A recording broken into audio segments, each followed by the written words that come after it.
Hello friends, welcome to my YouTube channel. તો આજે હું તમારી સાથે હોળી માટે ઓછા તેલમાં માત્ર 5 મિનિટમાં બની જાય એવો જુવારધારી મમરાનો ચેવડો લઈને આવી છું। આ જે ચેવડો છે તે આપણે સ્પેશિયલ મસાલા સાથે બનાવીશું અને ખાવામાં ખૂબ જ ટેસ્ટી એવો લાગે છે। તમે એકવાર બનાવશો તો વારંવાર બનાવશો। તો ચાલો આપણે શરૂઆત કરીએ જુવારધારી મમરાનો ચેવડો બનાવવાનું। તો સૌથી પહેલા આપણે જે ચેવડો બનાવવાના છે એના માટેનો મસાલો તૈયાર કરીશું।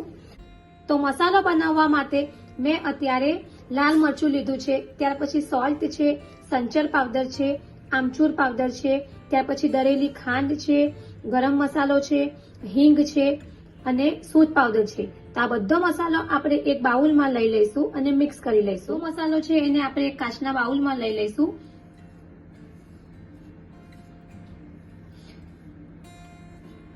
સૂંઠ પાવડર આપણે લીધી છે, ત્યાર પછી લાલ મરચું લીધું છે, ત્યાર પછી સોલ્ટ છે, ત્યાર પછી સંચર પાવડર છે, ત્યાર પછી દળેલી ખાંડ છે,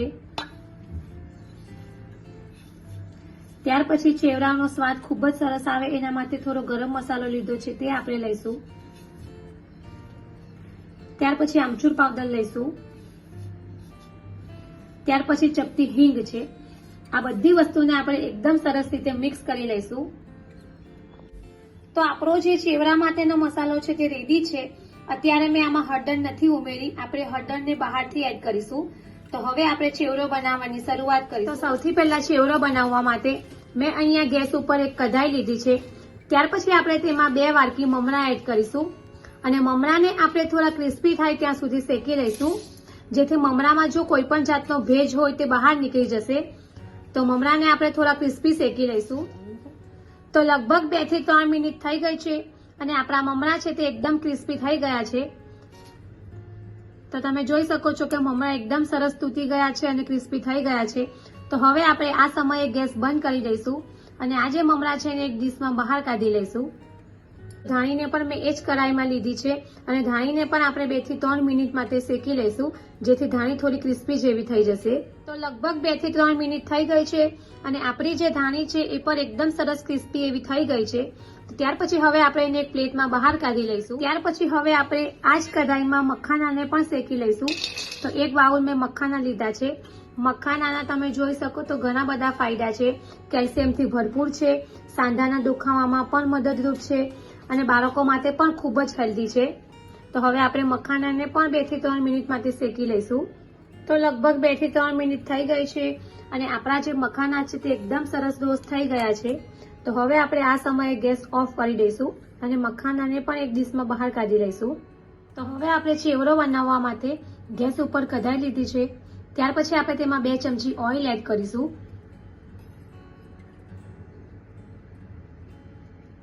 ત્યાર પછી આપણે તેમાં 2 ચમચી સિંગદાણા એડ કરીશું। ત્યાર પછી હવે આપણે 2 ચમચી દાળિયા એડ કરીશું। ત્યાર પછી હવે આપણે 1 ચમચી ગ્રીન મરચા છે તે એડ કરીશું, જેને મેં ઝીણા સમારી લીધા છે અને આ બધી વસ્તુને આપણે 1 મિનિટ માટે બરાબર શેકાવા દઈશું। તો 1 મિનિટ પછી જોઈએ તો આપણી જે બધી વસ્તુ છે તે સરસ શેકાઈ ગઈ છે। ત્યાર પછી હવે આપણે તેમાં મીઠા લીમડાના પાન એડ કરીશું, જેનાથી આપણો જે ચેવડો છે એનો સ્વાદ ખૂબ જ સરસ આવશે। ત્યાર પછી આપણે તેમાં લાલ સૂકી દ્રાક્ષ એડ કરીશું, એટલે કે જે ક્રિસમિસ આવે છે તે એડ કરીશું। તમે કાજુનો ઉપયોગ પણ કરી શકો છો। ત્યાર પછી હવે આપણે પમ્પકિન સીડ્સ એડ કરીશું અને આ બધી વસ્તુને પાછી આપણે 1 થી 2 મિનિટ માટે બરાબર શેકી લઈશું, જેથી લીમડાના પાન છે તે સરસ ક્રિસ્પી એવા થઈ જશે। ત્યાર પછી હવે આપણે અડધી ચમચી હળદર એડ કરીશું। આપણે જે ચેવડા માટેનો મસાલો બનાવ્યો છે તેમાં હળદર નથી એડ કરી, એટલે આપણે અત્યારે જ હળદર એડ કરી છે અને હવે આપણે બધું બરાબર મિક્સ કરી લઈશું। ત્યાર પછી હવે આપણે 2 કપ જે શેકેલા ક્રિસ્પી કરેલા મમરા છે તે એડ કરીશું। ત્યાર પછી હવે આપણે જે ધાણી શેકી છે તે એડ કરીશું। હવે આપણે આ બધી વસ્તુને એકદમ સરસ રીતે મિક્સ કરી લઈશું।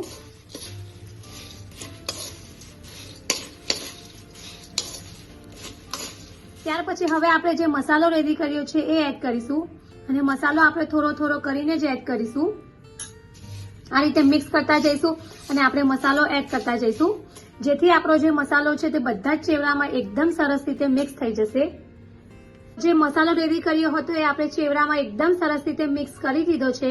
ત્યાર પછી હવે આપણે ગેસ ઓફ કરી દઈશું અને હવે આપણે આ ચેવડો છે તે ઓછા તેલમાં બનાવી રહ્યા છીએ.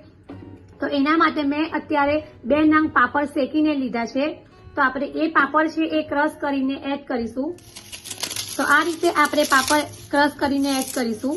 જો તમારે ફ્રાય કરીને પાપડ એડ કરવો હોય તો કરી શકો છો, પણ આપણે અત્યારે ઓછા તેલમાં ચેવડો બનાવી રહ્યા છે તો આ રીતે આપણે પાપડને શેકીને જ એડ કરીશું.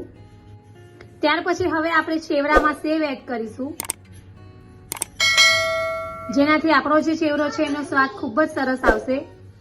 અને હવે આપણે આ રીતે બધું બરાબર મિક્સ કરી લઈશું. તો આપણો જે ધાણી મમરાનો ચેવડો છે તે રેડી છે. હવે આપણે એને સર્વિંગ પ્લેટમાં સર્વ કરીશું.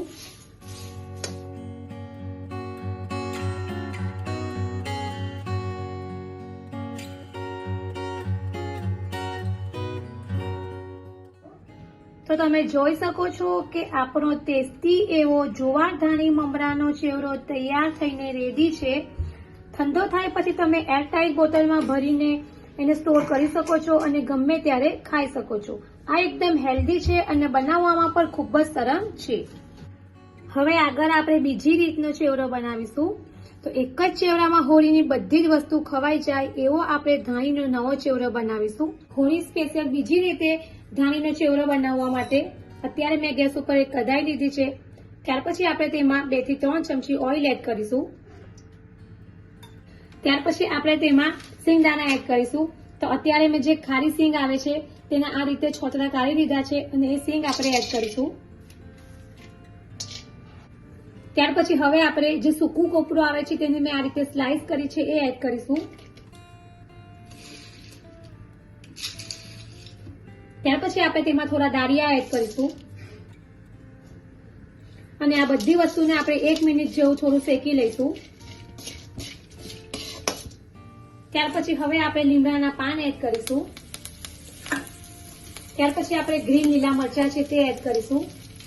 ત્યાર પછી આપણે ખજૂરની આ રીતે મેં સ્લાઇસ કરી લીધી છે તે એડ કરીશું. તો હોળી ઉપર જે આ ધાણીનો ચેવડો છે તે તો બધા જ બનાવતા હોય છે, પણ જો આ રીતે ખજૂરનો ચેવડો તમે ન બનાવ્યો હોય તો એકવાર જરૂરથી બનાવજો. આ ચેવડો તમને ખૂબ જ પસંદ આવશે. ત્યાર પછી હવે આપણે મસાલા એડ કરીશું, જેમાં હળદર પાવડર છે, લાલ મરચું છે, સોલ્ટ છે, દળેલી ખાંડ છે અને આમચૂર પાવડર છે. તો આ બધી વસ્તુ આપણે બરાબર મિક્સ કરી લઈશું. ત્યાર પછી આપણે જે શેકેલા મમરા છે તે એડ કરીશું.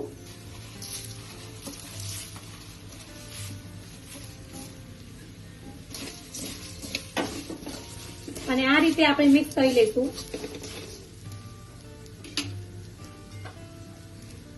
ત્યાર પછી હવે આપણે આ જે ધાણી છે એ એડ કરીશું.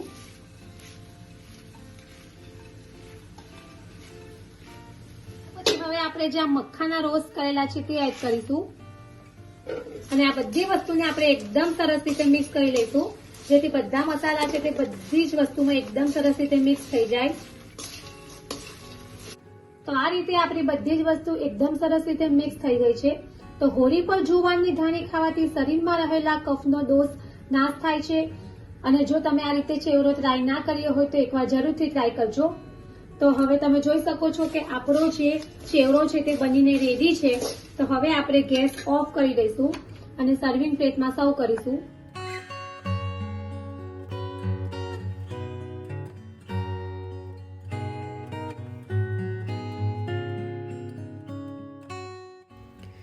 તો તમે જોઈ શકો છો કે ઘરમાં જ ઓછા મસાલા સાથે એક જ ચેવડામાં બધી જ વસ્તુ ખવાય તે રીતે આપણો ધાણી મમરાનો બીજો અલગ રીતનો ચેવડો બનીને રેડી છે. ધાણી મમરાનો ચેવડો તો તમે બનાવતા જ હશો, પણ આ રીતે જો મખાના ખજૂરનો ઉપયોગ કરીને ન બનાવ્યો હોય તો એકવાર જરૂરથી બનાવજો. તો આ હોળી સ્પેશિયલ 2 અલગ રીતનો ધાણી મમરાનો ચેવડો રેડી છે. આ ચેવડો ખૂબ જ ઝડપથી બની જાય એવો છે અને ઘરમાં નાનાથી મોટા બધાને જ આ ચેવડો ખૂબ જ પસંદ આવશે. તો તમે આ રીતનો ધાણી મમરાનો ચેવડો એકવાર જરૂરથી બનાવજો અને કમેન્ટ બોક્સમાં મને જણાવજો કે તમને મારી આ રેસીપી કેવી લાગી છે. જો તમને મારી આ હોળી સ્પેશિયલ ધાણી મમરાના ચેવડાની રેસીપી પસંદ આવી હોય તો મારી ચેનલને લાઇક અને શેર જરૂરથી કરજો અને આવી જ બીજી નવી નવી રેસીપીઓ જાણવા માટે મારી ચેનલને સબસ્ક્રાઈબ કરવાનો ભૂલતા નહીં. તો ફરી પાછા આવા જ નવા વિડીયો સાથે મળીશું. ત્યાં સુધી bye bye and thank you for watching my video.